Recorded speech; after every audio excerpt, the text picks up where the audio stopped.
नमस्ते। आज हम एक बहुत ही महत्वपूर्ण विषय पर चर्चा करने जा रहे हैं और हमारे साथ है आप सबके चहीते मैग्सेसे अवार्ड विनर रवीश कुमार। रवीश जी, आपका स्वागत है।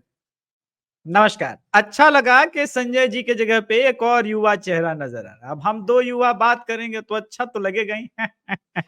अच्छा ये बताइए कैसे हैं? संजय सर कहाँ चले गए हैं? संजय सर एक बहुत ही महत्वपूर्ण दौरे पर है, तो उनकी जगह आज हम रिप्लेसमेंट लेके आपसे राम-राम करने आए हैं। राम-राम तो र चलेगा ना आपको? या आपको राम-राम, भारत इन सब शब्दों से कुछ परहेज़ है?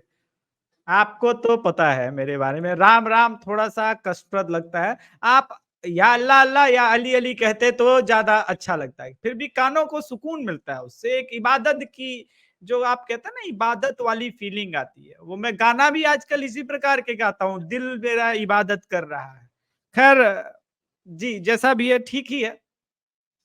पर आप तो हिंदी के पत्रकार रहे हैं, तो फिर भी आपको भारत शब्द से क्यों परहेज़ है? कोई अब दिक्कत आ रही है क्या? देखिए अब इंडिया पसंद आने लग गया क्या आपको ज़्यादा?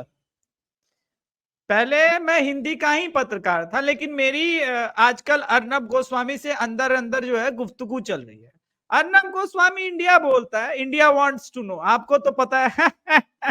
इंडिया वांट्स टू नो बाद में वो हिंदी का पत्रकार हो गया और कहने लगा भारत पूछता है। लेकिन इससे कोई मतलब नहीं है। वैसे मैंने संजय दीक्षित सर को उस दिन बताया था कि ठीक क्या है बताया था? आर्टिकल आर्टिकल में संविधान में जो कुछ भी लिखा हुआ है भारत वो ठीक है लेकिन इंडिया में एक अंग्रेजी वाली फीलिंग आती है और आजकल तो जानते हैं गाने भी चलते हैं अंग्रेजी बीट वाले कि अंग्रेजी बीट पे तो इसी वजह से वो इंडिया ज्यादा अच्छा लगता है मुझे। पर वो सब ठीक है, आपने ये जो पूरी सीरीज़ चलाई है, ये जी-20 है या मोदी-20 है, ये दिल्ली का इतना सौंदर्यीकरण क्यों किया गया है, लोगों के लिए इतना पैसा खर्च किया गया है, तो ये आपको मतलब देश आगे बढ़ रहा है तो इससे क्या आपत्ति है? आपत्ति नहीं आप देखिए आपसे मित्रता है मेरी तो मैं रियल बात बताता हूँ बिहाइंड द सीन वाली आपत्ति नहीं आप ये बताओ एक आदमी को अडानी बेरोजगार कर दिया और 4100 करोड़ में इस प्रकार से लुटते हुए देखो मुझे वो आप एक आदमी आपका आप है क्या, नहीं मेरे जो और भी कुछ बेरोज़गार हुआ है? लोग नहीं नहीं मेरे कुछ और दोस्त मित्र हैं जैसे अपना अजीत भाई है अजीत अंजुम अजीत भाई से आप अजीत भारती वो तो मेरा राइवल है। खैर मैं जो कह रहा था कि पुण्य प्रसून वाजपेयी है अभिशाप शर्मा सॉरी अभिशार शर्मा है पता शाप नहीं ही है, लोग अभिशाप ही है।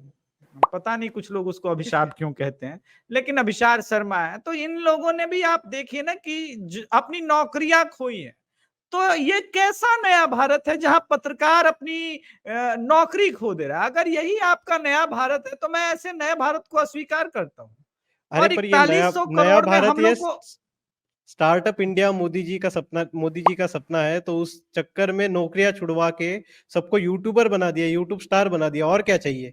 इतना विकास नहीं काफी? नहीं नहीं आप इसको विकास समझते हैं किंतु हमारी राजनीतिक हैसियत कम हो गई कभी बरखा आपने सुना होगा राडिया टेप कभी हमारी बरखा मंत्री कौन बनेगा ये डिसाइड करती थी आजकल बेचारी मौजों पे घूम रही है आपको नहीं लगता कि यह अन्याय है मोदी जी जिस प्रकार से गोदी मीडिया और दूसरों को बढ़ावा दे रहे हैं ये मैं अस्वीकार करता हूं यही आपका नया भारत है तो मैं इंडिया को एक्सेप्ट करता हूं तो आप हिजरत कर लीजिए, पाकिस्तान आपको ज़्यादा पसंद है, आपको ऐसा लगता है कि भारत ने पाकिस्तान के साथ रिश्ते अच्छे करने चाहिए, भारत एकदम पाकिस्तान का दोस्त है, आपको भारत के सब कुछ भी हो जाए तो उससे आपत्ति है, और पाकिस्तान में जो कुछ हो उसकी आप वाहवाही करते हैं। तो आप वहीं पे क्यों नहीं चले जाते? वहाँ पे आपका बहुत सम्मान भी होगा, एक अच्छे पत्रकार हैं आप, दीन के लिए पत्रकारिता करते हैं। नहीं सम्मान तो होगा लेकिन वहां के लोगों में हैसियत नहीं है ना कि वो ज्वाइन बटन ले सके ज्वाइन बटन मेरा 159 रुपए का आता है पाकिस्तान के लिए तो बहुत मुश्किल हो जाएगा। इसीलिए भारत में रह के ये देखिए भारत में रहना भी हमारी मजबूरी है भारत में रह के जब हम इस प्रकार के प्रोग्राम करेंगे तभी तो चीन से फंडिंग आएगी आपने जी 20 किया और चीन का गुणगान करने के बजाय आपने चीन पे अटैक करना शुरू कर दिया आपको बताइए अच्छा मतलब मुझे अच्छा नहीं लगा कि किस प्रकार से प्रधानमंत्री नरेंद्र मोदी कह रहे हैं कि अरुणाचल प्रदेश हमारा अभिन्न अंग है कश्मीर हमारा अभिन्न अंग है और हम जो है वहां भी जी 20 सबमिट करेंगे तो ये अच्छा नहीं लगता सुनने में ना अरुणाचल प्रदेश को उसने अपने मैप में दिखाया है ना चीन में तो ये विवादित स्थल कहिए उसको, विवाद है। उसी प्रकार से आप पीओके को लेकर के जिस प्रकार की नई कारगुजारी, कल आपने, मैंने शो देखा था जयपुर डायलॉग्स का, मुझे बिल्कुल अच्छा नहीं लगा कि अमित शाह और डोभाल जिस प्रकार से पीओके को लेकर के रणनीति बना रहे हैं और चाइना को ट्रैप करने का प्रयास कर रहे हैं। तो ये एक सुनियोजित जो अपने पड़ोसियों के खिलाफ व्यवहार है, उसको सुधारिए। पड़ोसी आप नहीं बदल बदल सकते हैं। उम्मीद करूंगा तो आप समझ रहे हैं। आपने एक वक्तव्य किया कि ये भारत की गरीबी को छुपाया जा रहा है, सबको दिखाओ कि भारत गरीब है, और ये जो G20 के लोग आ रहे हैं उनको सोने चांदी की थाली में खाना परोसा जा रहा है। तो क्या आपका क्या कहना है कि उनको एल्यूमीनियम के प्लेट में खाना दे, जो बड़े-बड़े देश से लोग आ रहे हैं उनको? तो क्या नहीं, दिखाया कि आप अपने, भारत गरीब ही रहा है? आपने नेहरू जी को देखा था, एडविना बगल में खड़ी थी और वहां पे सांप खड़ा हुआ था लहराता हुआ और वो हंस रहे थे किस एक्शन में। आपके दर्शक हो सकता है इस मेरी स्टाइल और हाव भाव भंगिमा से हंसे, किंतु ये बात सही है कि जिस प्रकार के भारत को नेहरू ने रिप्रेजेंट किया, मोदी जी नहीं कर रहे। आप स्नैक चार्मिंग से माउस चार्मर बनने के प्रयास में कहां से कहां पहुंच गए।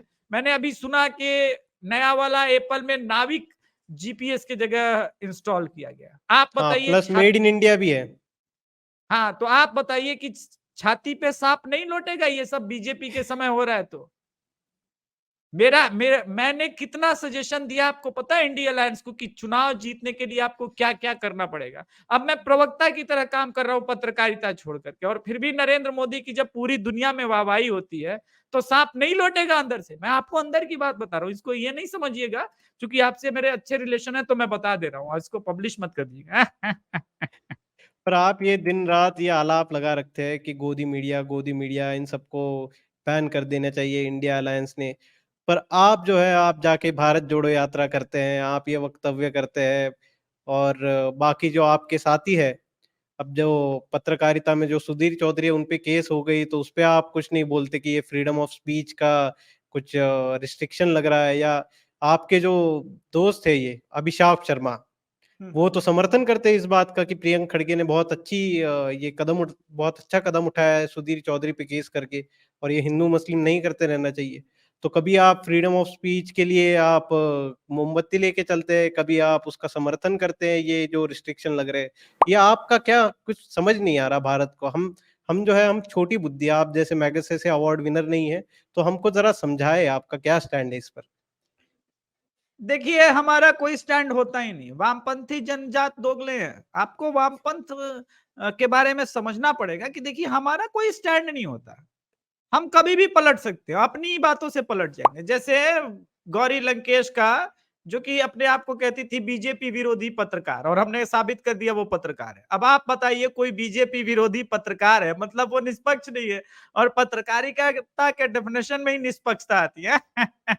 लेकिन हमने खूब बवाल किया क्योंकि गौरी लंकेश अपनी थी, वो हिंदू धर्म का नाश कर रही थी। आप समझ रहे, उसी जी, जी। प्रकार से ये सुधीर चौधरी जो है, ऐसे लोगों के रहते हुए हम 2024 का चुनाव नहीं जीत सकते। आपने सिर्फ अभिशाप का शो देखा, मेरा शो देखते तो आपको और गुस्सा आता। मैंने बताया था कि जब तक अभिशाप शर्मा है या अमीश देवगन है, ये रिपब्लिक वाला है, इनफैक्ट अभिषेक तिवारी है, जयपुर डायलॉग से, ऐसे जो राष्ट्रवादी हैं, इनको जेल में जब तक आप नहीं डालेंगे आप चुनाव नहीं जीत पाएंगे। रडार पे होना चाहिए। और प्रियांक खड़गे अच्छा सख्त लौंडा है, आप देखिए वो पिघला नहीं, वो डीएमके के वाले के स्टालिन के बयान का भी समर्थन कर गया। तो वो समझ रहा है कि रवीश कुमार क्या सुनना चाहते हैं, क्या करना चाहते हैं। लेकिन आपने एक गोविंदी मीडिया वाला प्रश्न पूछा तो उस पर भी मैं सोच रहा था बता दूं। देखिए भाई, जी। आप तो मेरे मित्र हैं, आप जानते हैं, जी, जी, बिल्कुल। दिल से मेरी और अभिशाप की भी चाहत है कि अब गोदी मीडिया बन जाए और हमें भी पैसे मिले। अरे कौन हमेशा चीन से फंडिंग लेना चाहता है, अच्छा लगता है क्या? लेकिन हमको गोदी मीडिया में जगह नहीं मिल रही है, ये भक्त जन आपको जीने किसके नहीं गोदी में देते। बैठना है? वो भी स्पष्टीकरण कीजिए, आपको किसके गोदी में बैठना है? एक बार मेरा उनके साथ साक्षात्कार करवा दीजिए। अक्षय ने पूछा था कि आम कैसे खाते हैं, हम पूछेंगे सर आप गन्ना का जूस पीते हैं या गन्ना किसी के विशेष स्थान पे रखते हैं। लेकिन खैर, इंपॉर्टेंट वो नहीं है, इंपॉर्टेंट ये कि मन तो मेरा भी है कि गोदी मीडिया में बन जाया जाए। तो ये आपका एक मैंने वीडियो देखा, उसमें आपका कहना था कि G20 पे ऐसे ही पैसा खर्च हुआ है, उसमें से कुछ निष्कर्ष तो नहीं निकल रहा। तो आपको क्या अपेक्षित था कि क्या निष्कर्ष निकले इसमें से? निष्कर्ष निकलता है कि इस देश के टीवी को बंद करके रवीश कुमार ऑफिशियल चैनल को सब्सक्राइब करते हैं। अभिषेक देखिए, मैं फाइनेंशियल क्रंच से गुजर रहा हूँ। मैं कभी बहुत बड़ा खरबपति आदमी हुआ करता था, अभी भी हूँ, अ, लेकिन मेरे बंगले के बारे में मत जाके देखिए। मैंने कहा था एक बार अर्नब का बंगला देखिए, ताकि मैं चाहता था लोग मेरा भी बंगला देख के तारीफ करें। मैं आप इसी वो प्रकार से फ़ॉल्ट न्यूज़ जैसे पैसे नहीं उठाते क्या लोगों से? नहीं, नहीं, क्या वो वामपंथी ही क्या है जो लोगों से पैसे ना उठाए? देखो, वामपंथी का टिपिकल स्टाइल होता है, वो बोलेगा भूखमरी आ गई, गरीबी आ गई, फिर भी तुम जो बचे खुचे हुए गरीब हो, वो बाकी पैसा भी मुझे दे दो, मैं तुमको गरीबी से बचाऊंगा। इस होप में वो जो है वो ऊपर चले जाते हैं और हम गरीबी से बचाते आ रहे हैं। आपने मेरी तिस्ता बहन को नहीं देखा कि नौरंग सबरंग एनजीओ वाली तिस्ता बहन? बताओ, उसने करोड़ों लूट लिए, किसी को पता चला? उसका बंगला पता है कहाँ पे है? अबे वहां पे बंगला अंबानी का नहीं है। तो वामपंथियों का हमारा स्टाइल ही कुछ और होता है। बढ़ा लेंगे दाढ़ी, एक कॉटन का तुच्चा सा शर्ट पहन लेंगे, झोला लटका लेंगे, उसके अंदर बिस्लेरी की बोतल डाल देंगे। दरअसल बिस्लेरी की बोतल कैसी है किसी को पता नहीं चलनी चाहिए ना, तो डोनेशन बंद हो जाता है, आप समझते हैं? तो समझ गए। यूट्यूब पे जब तक हम रोना नहीं रोएंगे कि अंबानी मेरा जॉब छीन लिया, एंडरसन वाला इशू नहीं उठाएंगे, तब तक कैसे चलेगा, आप समझते हैं? तो इसी वजह से हम हमेशा रोज रोते हैं, कहते हैं देखो हमको नौकरी से निकाल दिया, अंबानी की सरकार है, अडानी की सरकार है। अब तो राहुल गांधी भी मानने लगे कि अंबानी की सरकार है, अडानी की सरकार है। मुझे लगता है कि एक बार राहुल गांधी को आप लोग पीएम बना के देखिए, मजा आ जाएगा आपको। अब आप रवीश कुमार का भूत उतार के आप अपने नॉर्मल मोड में आके ये बताइए कि ओके। रवीश कुमार जो है उसने ये कहा कि ये जो युद्ध चल रहा है रशिया और यूक्रेन का, तो उसमें रशिया का किसी ने विरोध भी नहीं किया।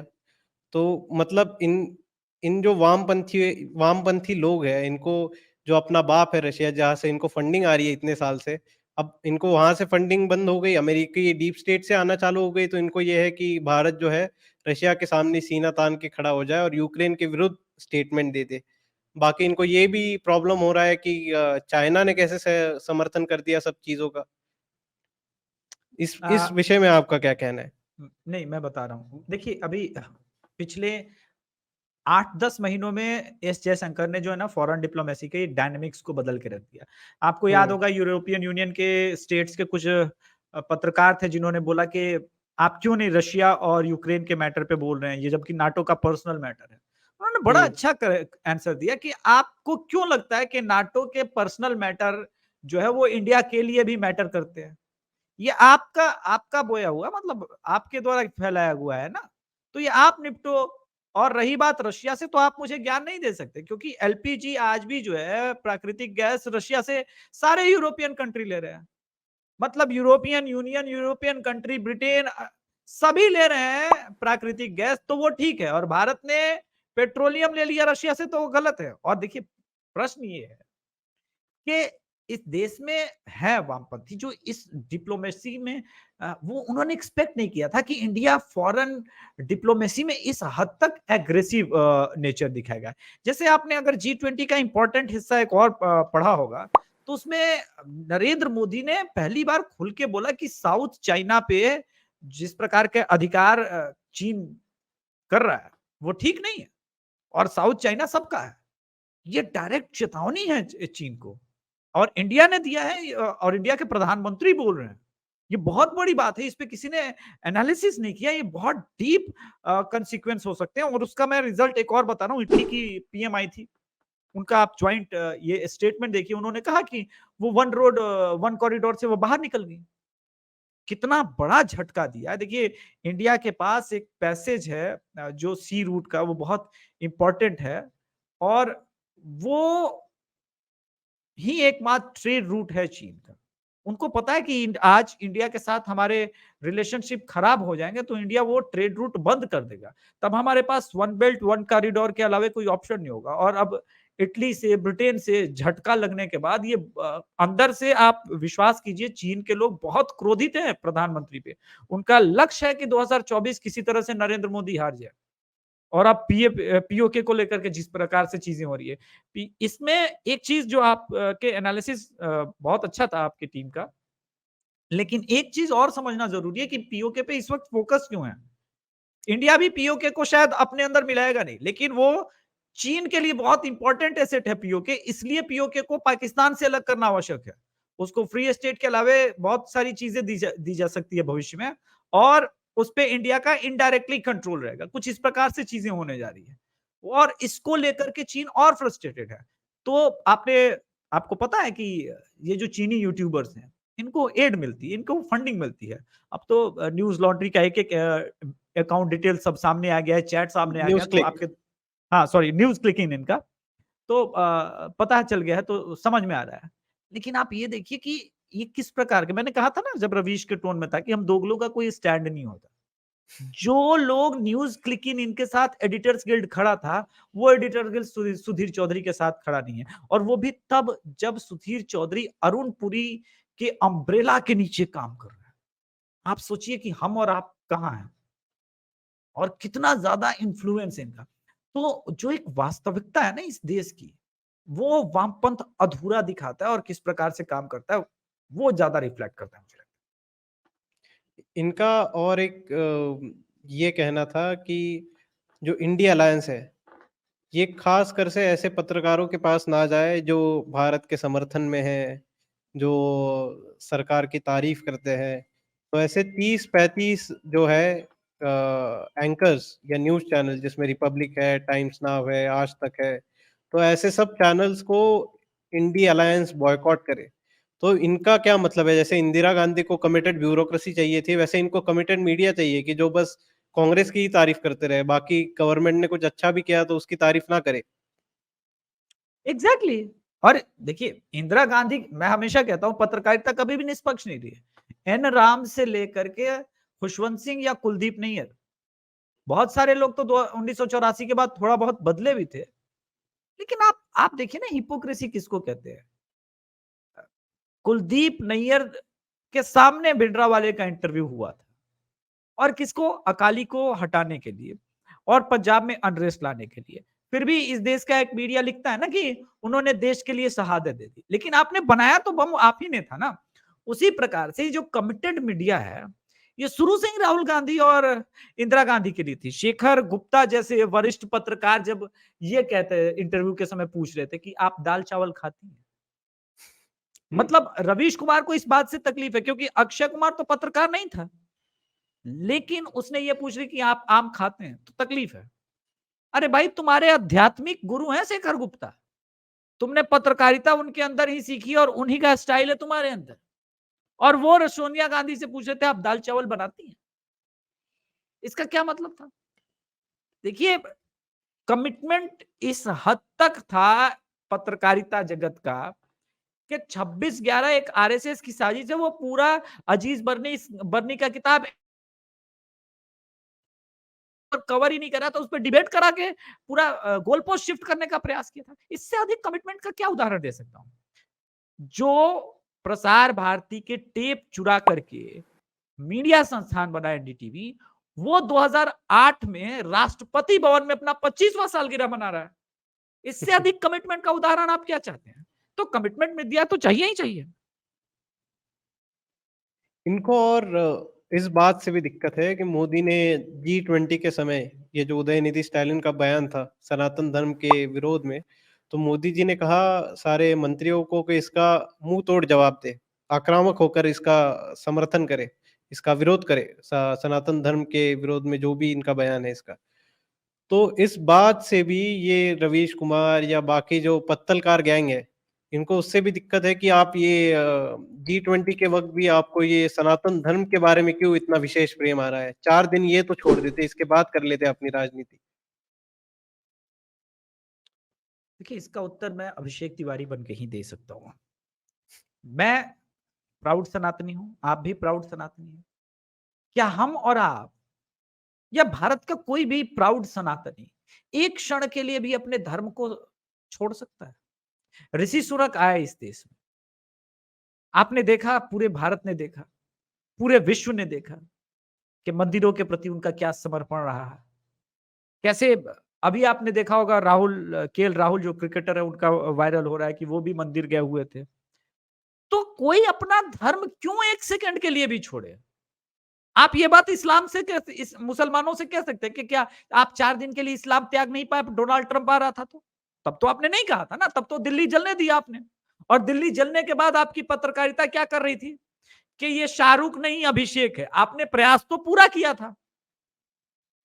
तो देखिए, ये लोग सिर्फ हिपोक्रेट्स होते तो आप उनसे लड़ लेते।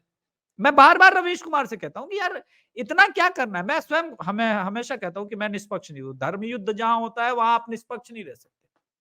मेरा पत्रकारिता में भी कोई निष्पक्ष नहीं हो सकता। या पक्ष होगा, विपक्ष होगा या सापेक्ष होगा। ये 3 चीज ही हैं, यूनिवर्सल ट्रूथ है। लेकिन रवीश कुमार जब अपने आप को निष्पक्ष कहते हैं, जो चौथा पक्ष होता ही नहीं, इसका मतलब ये है कि वो पक्षपात करते हैं। वो निष्पक्ष विरुद्ध कैसे होते हो हैं। सकते हैं वो जब भारत जोड़ो यात्रा में राहुल गांधी के साथ कदम से कदम मिला के चल रहे हैं, तो निष्पक्ष किस एंगल से हो गए वो? आप लॉजिक पे फिर बात कीजिए। वामपंथ के साथ लॉजिक पे बात नहीं करना है, ये पहला थंब रूल आप सीख लीजिए। वामपंथी के लिए कोई होता ही नहीं। आपने सुना है किसी वामपंथी को जो सनातन धर्म पे काउंटर करता है, वो यही बात इस्लाम के लिए या फिर क्रिश्चियनिटी के लिए बोलता है? सुना है आपने? अब जैसे वाह। भेदभाव वाली बात पे मैं कह रहा हूं, चलिए रिलीजियस भेदभाव पे आते हैं। आपने सुना है किसी पत्रकार को कि अबे तुम पसमंदा वालों को अशराफ के मंदिर में काहे नहीं, मस्जिद में काहे नहीं जाने देते हुए हैं? नाश होना चाहिए तुम लोग, डेंगू मलेरिया लोग, कोई कह सकता है? नहीं कह सकता, क्योंकि पता है इस्लाम के बारे में ये सब नहीं बोला जा सकता, वरना सरतन से जुदा हो जाएगा। और ये बात सही है।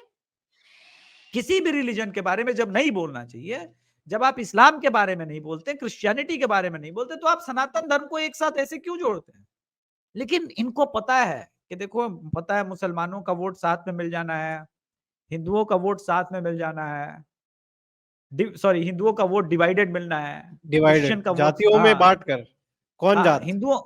हिंदू को जात में बांटो और बाकी ब्लॉक वोट पे फोकस करो, चाहे वो क्रिश्चियन हो, हिंदू या फिर मुस्लिम हो। तो ये जो चीजें चलती है ना, वही वामपंथ एक अलग ही रोल पे जाता है। हालांकि मैं मेरा ये मानना है कि इस वक्त ये लोग ज्यादा बौखलाए हुए हैं। पहले एक बार सीट शेयरिंग हो जाए, उसके बाद मैं देखूंगा कि रवीश कितना बड़ा पॉलिटिकल एक्सपर्ट है। अच्छा, ये जो बात चल रही थी अपनी डोनाल्ड ट्रंप वाली, तो रवीश कुमार से उससे भी आपत्ति थी कि यहाँ पे पुलिस जो है वो टीयर गैस का जो ड्रिल कर रही थी, तो इनका कहना था कि वो भी ना करे, मतलब अगर कोई आंदोलन करके खड़ा हो जाए G20 समिट के आगे, तो 2020 जैसे दंगे करने का प्रयास करे, तो उसको भी सरकार ना रोके। देखिए, मेरे पास एक एड्रेस है, आप रवीश कुमार को भेजिए। रांची के पास एक जगह है काको, वहां पे स्पेशली इस प्रकार के साइकोलॉजिकली बीमार लोगों का बहुत अच्छा इलाज हो जाता है, लोग ठीक हो जाते हैं। ट्राई कर लीजिए। वैसे वामपंथी ठीक नहीं होते, उनका कोई इलाज नहीं है, लेकिन फिर भी ट्राई कर दीजिए, वही मेरे पास उत्तर है। मैं मानता हूं कि रवीश इस वक्त मानसिक रूप से अवसाद के ग्रस्त हैं और वो दुनिया की आखिरी स्पीसीज है, तो सरकार को भी विशेष रूप से ध्यान देकर के उस स्पीसीज को बचाना चाहिए। ये अंतिम स्पीसीज है भाई, ऐसा निराला आदमी मिलेगा नहीं। आप ये कहना चाहते हैं कि इस देश में दंगा हो जाए और अ, दिल्ली में, और G20 जैसा है हो रहा है, और आप चाहते हैं कि हो जाए। क्यों पुलिस ऐसा करा रही है, डराने का प्रयास कर रही है? ये देखिए, ये अल्ट्रा लेवल हिपोक्रेसी होती है। तो उसका कोई जो है परमानेंट इलाज नहीं है, लेकिन फिर भी हो सकता है कुछ इलेक्ट्रिक शॉक्स की वजह से शायद आदमी ठीक हो जाता है, याददाश्त वापस आती है, होता है कभी। और एक जो अपोजिशन हो रहा था मेजर G20 में, कि वो दोनों साइड से हो रहा था, लटियंस मीडिया की तरफ से भी हो रहा था और ये जो वामपंथी है उनकी तरफ से भी हो रहा था, कि G20 जो है वो पहले दिल्ली में एक स्थान पर किया जाता था, विज्ञान भवन में, अब ये गांव-गांव लेके जा रहे हैं मोदी। तो ये G20 की अध्यक्षता को घरेलू राजनीति के लिए इस्तेमाल कर रहे हैं। तो उसका वैसे तो जयशंकर जी ने काफ़ी एक बढ़िया उत्तर दिया था कि अगर किसी को ये अपेक्षा थी कि भारत पहले जैसे ही G20 की अध्यक्षता करे और उसका जो है इन्फ्लुएंस वो 1.5 किलोमीटर तक ही सीमित रहे दिल्ली में, तो हमें उनसे कोई आपत्ति नहीं है, तो वो वैसा अपेक्षा करते रहे। पर ये नया भारत है, ये जो G20 है उसको जनमानस तक पहुँचाएगा, और फ़ॉरेन पॉलिसी जो है, वो आज आप देखिए कि लोगों में घर-घर में G20 पे बात हो रही है कि किन मुद्दों पर हस्ताक्षर हुए हैं, किन मुद्दों पर सहमति हुई है, आगे भारत का क्या विचार होगा। पर इनको जो है उससे भी प्रॉब्लम है। इसकी इसकी क्या क्यों इनको इतना बरनौल लग रहा है? बरनौल संजय दीक्षित सर ने भिजवाया नहीं था, last time he out of stock था। अगर भिजवा दिया होता तो इतनी जलन नहीं हुई होती। मैंने छोटे भाई से भी बोला था भिजवा दिया करो यार, टाइम टू टाइम, एड्रेस है ही तुम्हारे पास। देखिए प्रॉब्लम ये नहीं है, प्रॉब्लम ये है कि नरेंद्र मोदी मास्टर है किसी इवेंट को बड़ा करने में। तो भाई किसी ने रोका था क्या? एक काम करो, अगर है औकात तो 2024 में सत्ता में आ जाओ, अगले 10-15 साल के लिए मिल जाएगी एक बार G20 की फिर से अध्यक्षता जब तुमको, तो तुम कर लेना। तो है तो नहीं औकात, और जब औकात नहीं है तो प्रश्न मत करो। प्रश्न वही कर सकता है जिसकी स्वयं की कुछ औकात हो।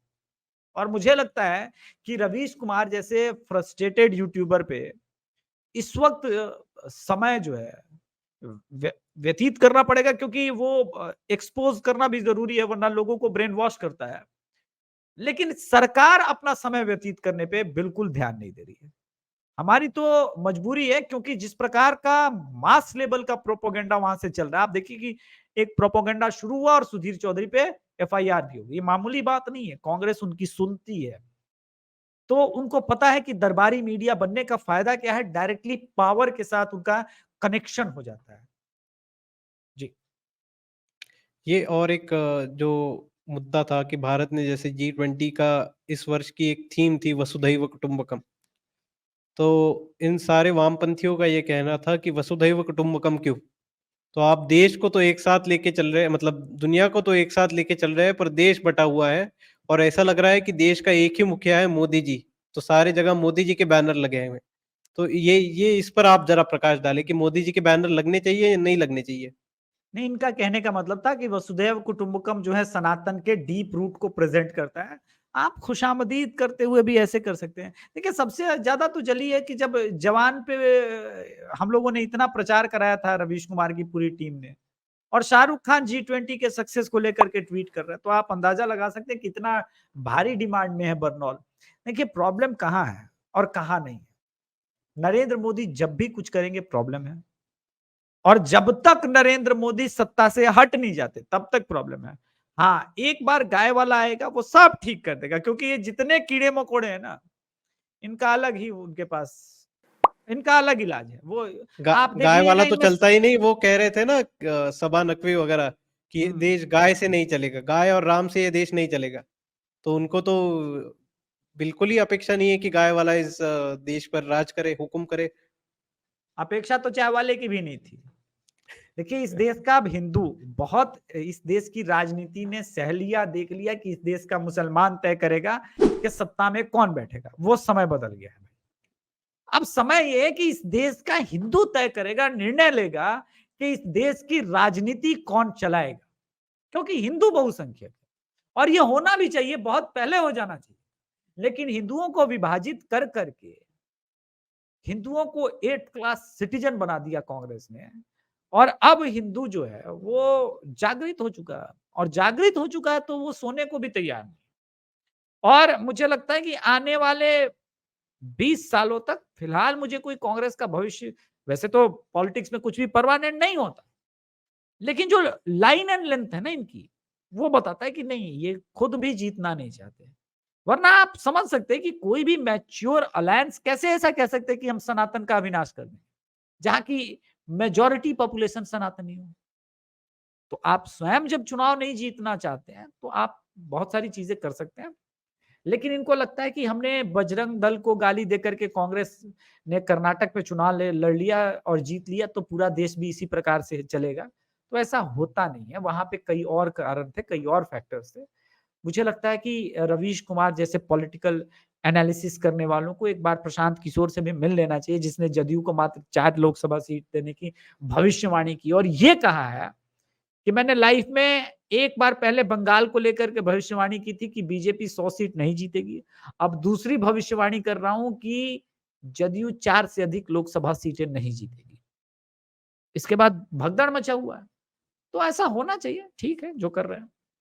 पर इनके इनके जो कैलकुलेशंस है, उसमें तो इनको बहुमत आ रहा है। ये कह रहे हैं हमारे पास इतना वोट शेयर है, यहाँ पे इतना वोट शेयर है, हम इंडिया अलायंस इतनी बड़ी पार्टी है और सब इकट्ठा वोट करेंगे। तो उनको हिंदुओं को साथ लेके चलने में उनको कोई ऐसा प्रॉफिट नजर नहीं आ रहा है।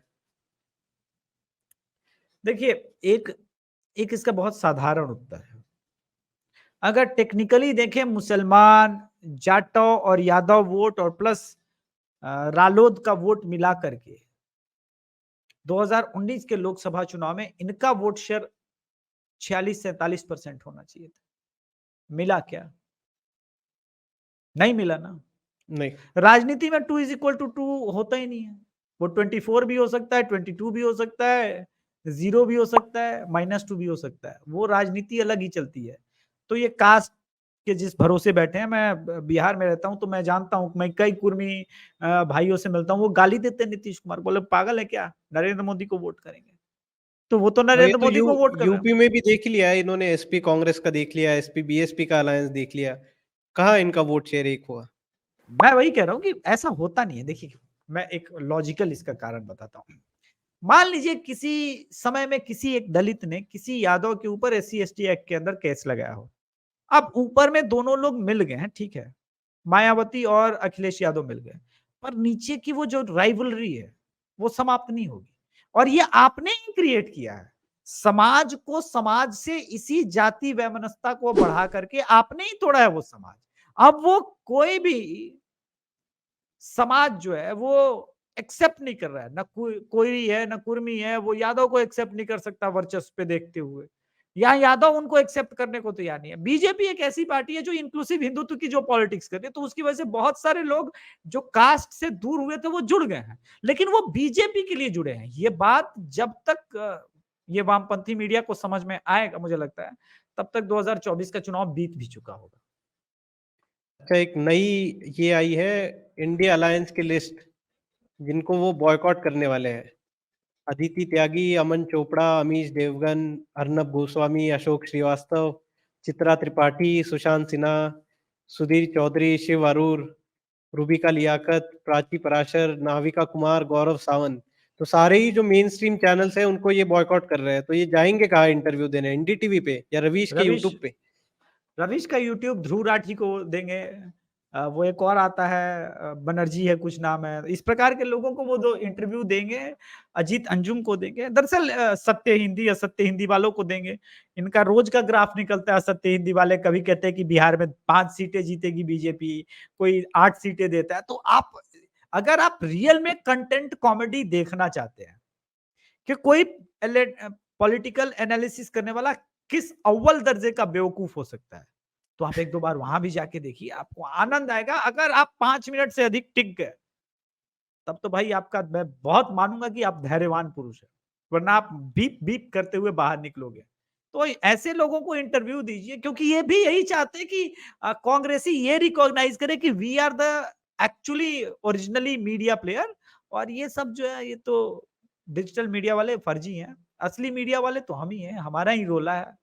उसी चक्कर में ये कांग्रेस को बर्बाद करने की नई चाल है। पैसे ले लेंगे, रिजल्ट कुछ नहीं मिलता। पर ये हिपोक्रेसी किस लिए कि एक तरफ आप बोलते हो कि मोदी जी प्रेस कॉन्फ्रेंस नहीं कर रहे, प्रेस का सामना नहीं कर रहे और सवालों का जवाब नहीं दे रहे, और दूसरी ओर कोई अगर कांग्रेस से सवाल पूछे तो आप बोल रहे हैं कि ऐसे मीडिया को बॉयकॉट करो, हम तो ऐसी जगह जाएंगे जो हमारे हमारे सापेक्ष जो सवाल होंगे, जो हमारी दी हुई लिस्ट से जो सवाल होंगे वही पूछे। तो ये हिपोक्रेसी क्यों है इनकी?